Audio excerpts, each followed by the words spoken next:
বলার জন্য খুবই ভালো লাগছে। শুভ দীপাবলির অনেক শুভেচ্ছা, অনেক অভিনন্দন।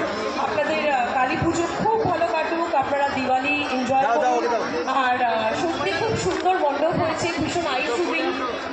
মায়ের প্রতিমা, মানে মাকে দেখে তো কী বলবো, মানে চোখ ধাঁধিয়ে গেছে আমার। অসাধারণ শিল্পীদের জন্য আমি একটা জোরে হাততালি দিতে চাই।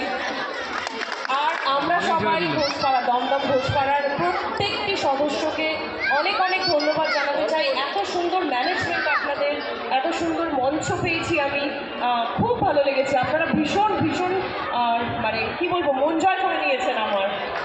Thank you so much. এইভাবেই যেন বছর বছর আমরা সবাই পুজো হতে থাকুক। আর অবশ্যই নিশ্চয়ই আমি আসবো। আর আপনাদের সবাইকে বলতে চাই, দেবী চৌধুরানী দেখেছেন তো?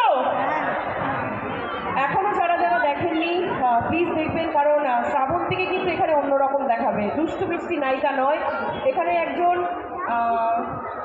মহিলা স্বাধীনতা সংগ্রামীর, একজন নারী শক্তির চরিত্রে আমি অভিনয় করেছি। আর আপনাদের আশীর্বাদ ছাড়া সেটা সম্ভব হতো না। আর অবশ্যই আজকে যে এটা আমার 7 নম্বর পুজো, এতগুলো মণ্ডপ আমি দেখতে পেয়েছি, এতগুলো মাকে দেখতে পেয়েছি, মানে মায়ের প্রতিমা দেখতে পেয়েছি, তার ক্রেডিট কিন্তু আমাদের রাজু স্যার, আপনাদের পৌরপিতা।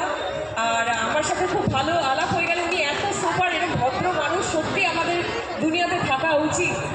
আর এত সম্মান পেয়েছি আমি ওনার থেকে। Thank you so much sir, আবার বলতে চাই।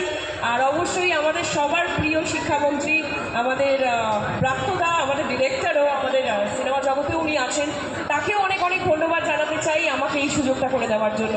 আপনারা সবাই খুব খুব ভালো থাকবেন, পুজো খুব ভালো কাটুক, আর আমাকে একটু বেশি ভালোবাসবেন। Thank you so much. কথা বলুন।